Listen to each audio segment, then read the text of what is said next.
AI கணிப்பு good பே டக்லி அஜித்தின் திரை வாழ்க்கையை உடைத்துவிடுமா?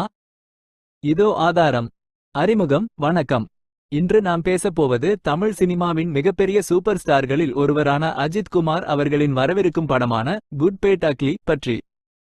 இந்த படம் 2025ஆம் ஆண்டு ஏப்ரல் 10ஆம் தேதி வெளியாக உள்ளது.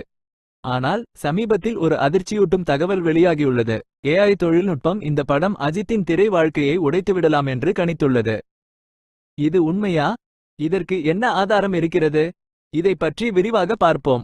குட் பே டக்லி ஒரு ஆக்ஷன் த்ரில்லர் படம். ஆதிக் ரவிச்சந்திரன் இயக்கத்தில் மித்ரி மூவி மேக்கர்ஸ் தயாரிப்பில் உருவாகியுள்ளது. அஜித் 3 வெவ்வேறு பாத்திரங்களில் நடிக்கிறார். த்ரிஷா முன்னணி கதாநாயகியாக உள்ளார். ட்ரெய்லர் ரசிகர்களிடையே பெரும் எதிர்பார்ப்பை ஏற்படுத்தியுள்ளது.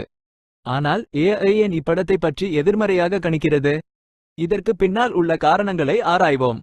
ஏஐ இன் கணிப்பு மற்றும் ஆதாரம். ஏஐ தொழில்நுட்பம் படங்களின் வெற்றி அல்லது தோல்வியை கணிக்க பல காரணிகளை ஆராய்கிறது. ட்ரெய்லரின் பிரதிபலிப்பு, ரசிகர்களின் எதிர்வினைகள், சமூக ஊடக பின்னூட்டங்கள், படத்தின் கதை அமைப்பு மற்றும் தயாரிப்பு தரம். குட் பே டக்லி ட்ரெய்லரை ஏஐ பகுப்பாய்வு செய்தபோது சில பிரச்சினைகள் தென்பட்டன. முதலாவதாக, ட்ரெய்லரில் அதிக வன்முறை காட்சிகள் இருப்பதாகவும் இது சில ரசிகர்களை அந்நியப்படுத்தலாம் என்றும் ஏஐ சுட்டிக்காட்டியுள்ளது.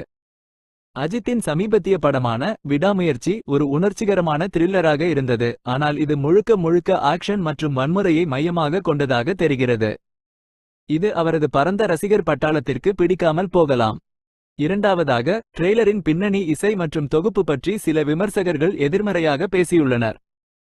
ஜி.வி. பிரகாஷ்குமாரின் இசை படத்தின் தீவிரத்துடன் ஒத்துப்போகவில்லை என்று கருத்துகள் உள்ளன. ஏஐ இதை ஒரு பலவீனமாக கருதுகிறது, ஏனெனில் இசை ஒரு படத்தின் உணர்வை உயர்த்துவதில் முக்கிய பங்கு வகிக்கிறது. மூன்றாவதாக, கதையின் முக்கிய திருப்பங்கள் ட்ரெய்லரில் வெளிப்படுத்தப்பட்டிருக்கலாம், இது படத்தின் ஆச்சரியத்தை குறைத்துவிடும் என்று ஏஐ எச்சரிக்கிறது. அஜித்தின் திரை வாழ்க்கை மீதான தாக்கம். அஜித் குமார் 33 ஆண்டுகளாக தமிழ் சினிமாவில் முன்னணி நடிகராக இருக்கிறார். தீனா, மங்காத்தா, பில்லா போன்ற படங்கள் அவரை ஒரு மாஸ் ஹீரோவாக உருவாக்கின. ஆனால் சமீப காலத்தில் அவரது படங்கள் விவேகம், நேர்கொண்ட பார்வை, துணிவு பாக்ஸ் ஆபீஸில் கலவையான வெற்றியை மட்டுமே பெற்றுள்ளன. விடாமுயற்சி நல்ல விமர்சனங்களை பெற்றாலும் பெரிய அளவில் வசூலை ஈட்டவில்லை. இப்போது குட் பே டக்லி தோல்வியடைந்தால் அது அவரது சூப்பர் ஸ்டார் இமேஜை பாதிக்கலாம் என்று ஏஐ கணிக்கிறது. இது அஜித்தின் திரை வாழ்க்கையை உடைக்கும் என்று சொல்வது பெரிதாக தோன்றலாம், ஆனால் ஏஐ இன் பகுப்பாய்வு படத்தின் தோல்வி அவரது அடுத்த படங்களுக்கு முதலீடு பெறுவதை கடினமாக்கலாம் என்று கூறுகிறது. தயாரிப்பாளர்கள் மற்றும் விநியோகஸ்தர்கள் அவரது படங்களை பெரிய அளவில் விளம்பரப்படுத்த தயங்கலாம், இது அவரது சந்தை மதிப்பை குறைக்கலாம். எதிர்வாதங்கள் மற்றும் நம்பிக்கை. ஆனால் இது ஒரு பக்கம் மட்டுமே. அஜித்தின் ரசிகர்கள் இந்த ஏஐ கணிப்பை ஏற்க மாட்டார்கள்.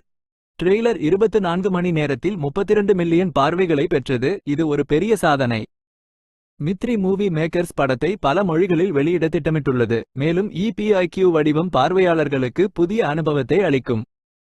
அஜித் 3 பாத்திரங்களில் நடிப்பது ரசிகர்களை கவரும் ஒரு பெரிய காரணியாக இருக்கும். மங்காத்தா போன்ற படங்களில் அவர் எதிர்மறை பாத்திரங்களை ஏற்று வெற்றி பெற்றவர், எனவே இந்த படமும் வெற்றி பெற வாய்ப்பு உள்ளது. முடிவு.